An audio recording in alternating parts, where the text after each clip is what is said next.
Today I want to bring you 5 carry guns that I would never recommend for one reason or another. The whole idea of this video is to give you my personal experience with these guns. Now, if you've been following my channel for some time, then you know that I do a lot with concealed carry guns. I pride myself on being able to bring y'all honest reviews, right? And so no matter if I get sent a gun from a company, which I'm always appreciative of, or I buy it on my own, I'm going to tell you how it is. And so I will always do that. And this video is the results of me taking these guns out, shooting them, and running them in a variety of different ways. And so that's why I'm here to report back to y'all. First one I'm going to talk about is the Kel-Tec P15. Now, don't get me wrong, when I bought this gun, I was like, you know, I don't like any of the old carry guns that Kel-Tec did, but this one looks like it could be promising. Fiber optic sights, you have that nice ring right there in the front sight, right? Aggressive serrations right there. One slot rail. And you get back here and you're like, okay, well, they have a curved trigger there, which I'm a fan of a flat face trigger. I'm a trigger snob anyways. I'm just going to go ahead and say it. But, you know, a curved trigger, kind of an old school design. But, like, okay, that's actually not too bad when I dry fire it. It's got a grip safety. It's got really aggressive serrations. But, and almost too aggressive, honestly, until you fire this thing. And so I told my buddy last time we went to the range, I was like, man, you're going to love this thing. He was like, really? I was like, yeah, dude. And then he shot it and he's like, man. This thing is snappy.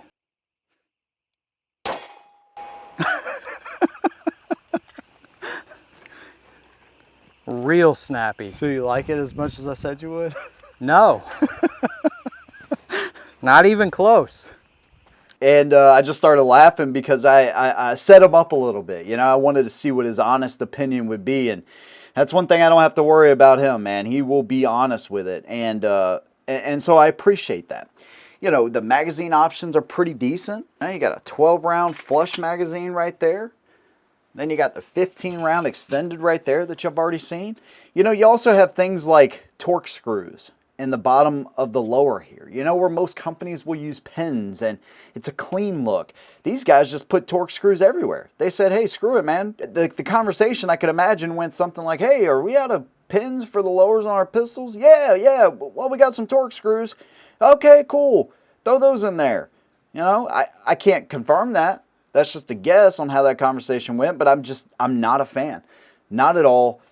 What they've done here, I would never recommend this gun. And it's on the higher end of some of these guns on this list as far as pricing.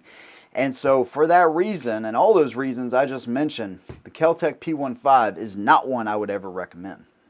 You know, when I have a carry gun that I speak so highly of, or any gun, and eventually it fails me, it hurts me, man, because I try to give the best information I can at the time, but that's why we're doing the updates we're doing and, you know, 1,000-round updates and all this kind of stuff, because things change, right? I may go from hating a gun to really liking it once I spend some more time with it. And so it's an ever-changing thing, right? And so the Canic MC9, that's basically the story. I got this earlier this year. I shot it. I fell in love with it. You know, it's got a little bit higher bore axis than what I would prefer, but they got nice front and rear slide serrations. It's optics ready. Full-size Picatinny rail pretty much, or 1913 style rail right there. Slide stop is ambidextrous. You can, of course, reverse that magazine release. Mags don't pop out of the gun nearly as good as I'd like to see, but you have a 12-round and a 15-round option there. Looks a little bit goofy, but who cares? You know, if it works, that's what matters. You see how those mags just kind of stick right there in the gun. It's got backstrap options, and Canic does a really good job of sending you a lot of things with their guns, including a cheap inside the waistband little holster right there. So, yeah, I mean, it's not a holster, don't get me wrong. You can see how much movement's in that thing. But regardless, they do a good job of giving you the best bang for your buck. Then we took it out, and we had a rainy day. Yep. So it's like not going fully into battery. And I got a dead trigger. It didn't reset the striker either. And that's a live round. Huh.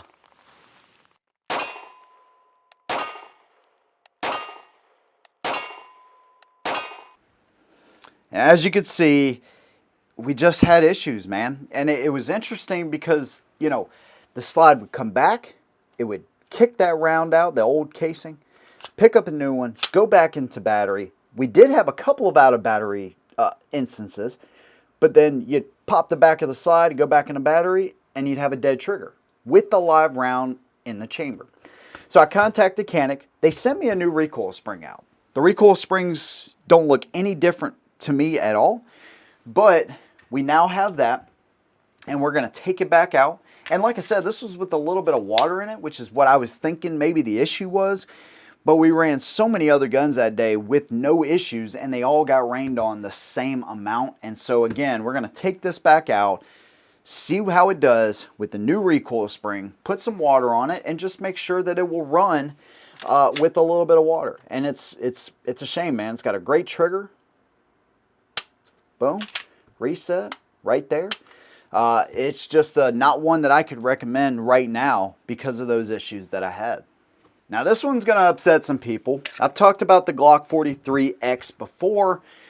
So not only did I do an initial review on the 43X, I did a re-review on the 43X to see if my mind was changed. Like I said, I ended up buying another one after I sold my first one because I was like, man, to me, I want to give everything a fair chance. And so after re-reviewing it, I felt the same way about it. And then I took it out with my buddy. I was like, hey man, shoot this thing. Tell me what you think.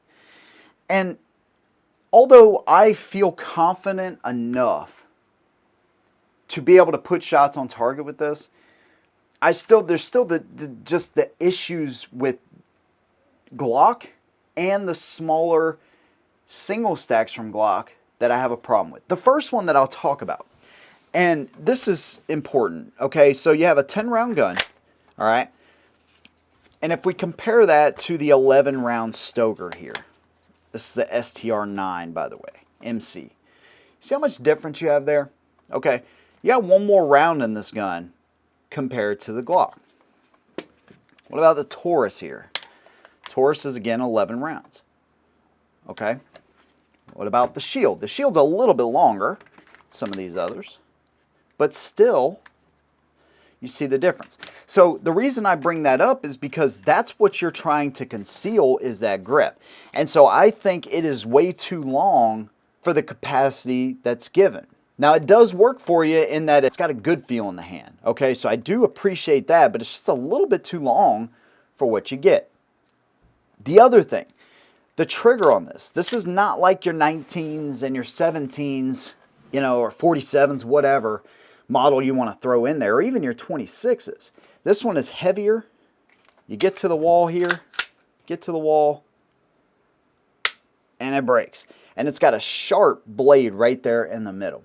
And these are just things that you notice at the range. Like if I were to use this in a self-defense situation, I wouldn't be like, oh man, that blade on that trigger was so hard I couldn't defend myself. That's ridiculous. I wouldn't think about that, but when I'm at the range and I'm evaluating and I'm looking at every little thing, that's one of the first things I notice. And if it just had a better trigger in there, a flat face trigger, if they would have changed something, it might change this conversation. It's super audible, tactile as far as the reset, but it just stacks for days.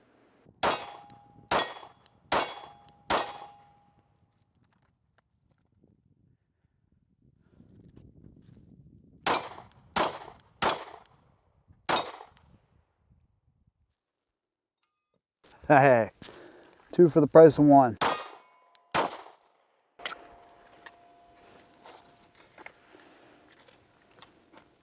No, I got mags everywhere.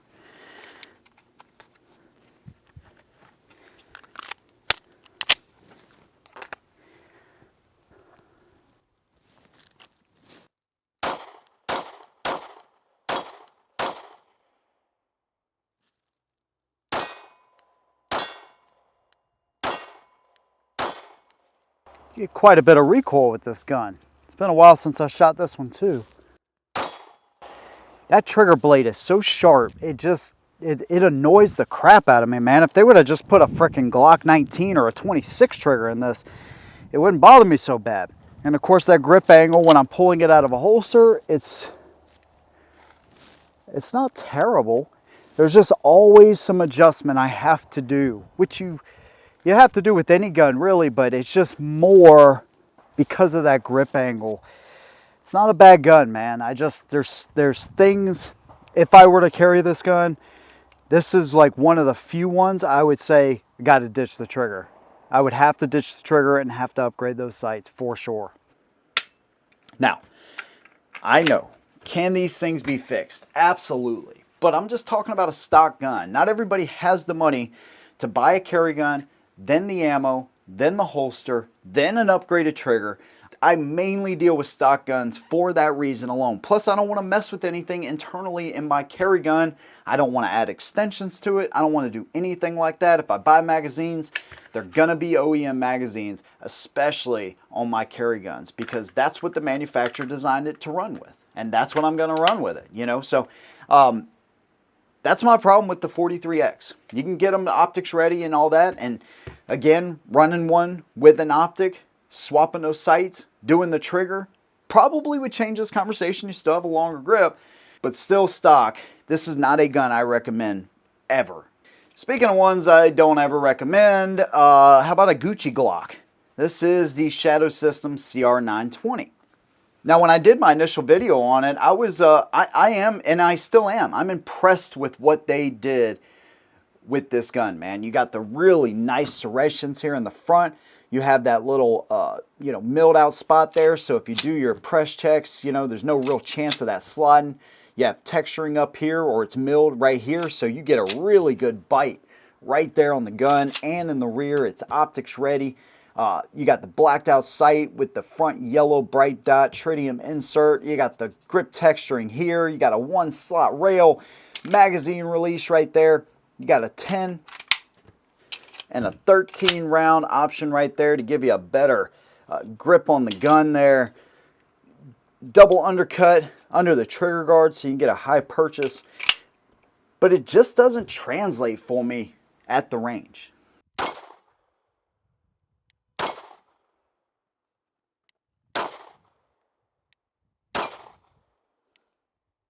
Tell if I'm hitting that high or low.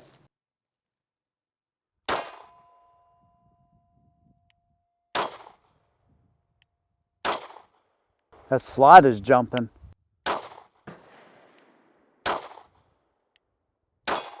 And I just don't shoot it particularly well. Now, again, I have a little bit of an issue with this trigger.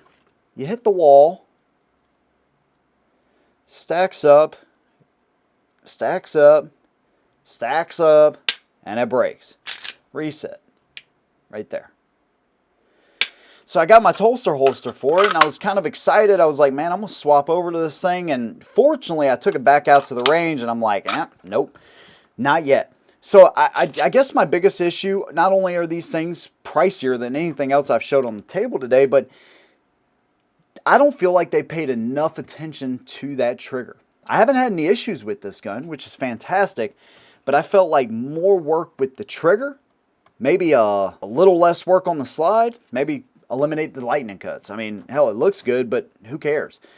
I would rather have a better trigger in this thing, and that is the biggest detriment, along with the fact that these things ain't cheap, and that's why I rarely ever recommend the Shadow System CR920.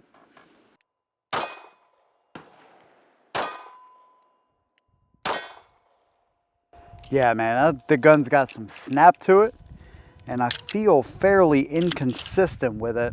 I'll revisit this one after we shoot the rest of them and see where I'm at with it again. Haven't shot this gun in a while, and that's one thing that I mentioned in my review is it wasn't a gun I was going to really carry right now because I felt so inconsistent with it. This is one of those ones that could really use a red dot on it. Last one we're going to talk about today, boys, the newest one, Mossberg MC2C. Man, one of my most requested carry guns I've ever had on this channel. And it's got some good things to it. Front and rear side serrations. It is optics ready. Viewport. Decent set of sights from the factory, you know, nothing special, but they are steel and, you know, not too bad. It's got a flat face trigger there, magazine release, 10 round mag, you know, and the 15 round extended that I don't have on the table right now, but Texturing on the grip is really nice. It's not wrapped all the way around, but it's got a really good feel in the hand. They did a pretty decent job as far as the sizing. Now this one does have the crossbolt style safety, but you can get these without the safety, okay? I just happened to get the one with the safety. I wasn't even paying attention, if I'm being honest with you.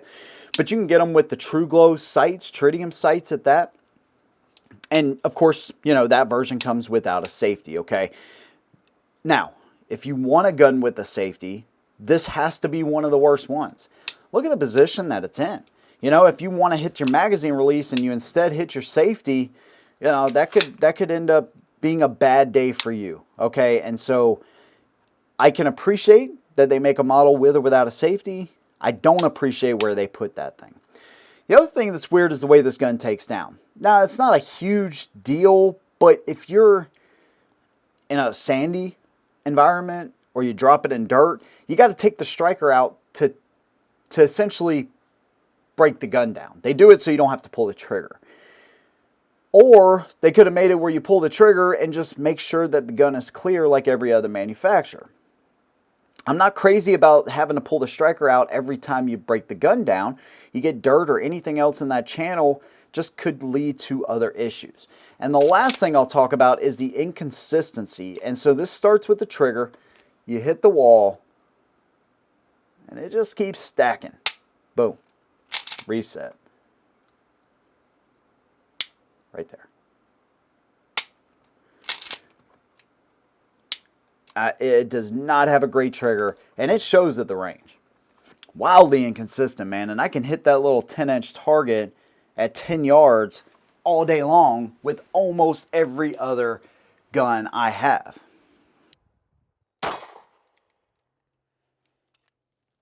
I'm about to bust out the Shield Plus because I'm feeling really bad about myself. I don't like it.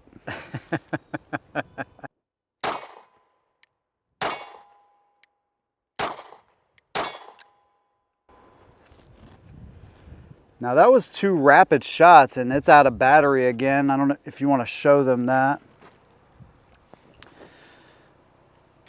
And for that reason, man, like I said, I've talked to some people, and you know, one of my guys on Instagram said, hey, you know, I changed some springs and I did all this kind of stuff and that made it better, and I can appreciate that. But all in all, man, from the factory, this thing could be better. It should be better.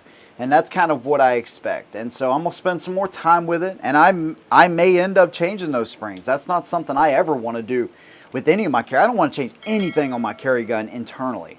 But I might do that and just see how much better it gets. I don't know. It's not something I plan on carrying, and it's not something I plan on recommending anytime soon for those reasons. I'd love to hear about some of the carry guns that have been fails to you. Maybe these are like super popular carry guns. Maybe they're carry guns that I personally love that you don't. Whatever your opinion is, I'd love to hear that down below. If you like this video, maybe you like one of these other ones I've done here recently. Big thanks to you guys. See you in the next one. And as always, hold them down.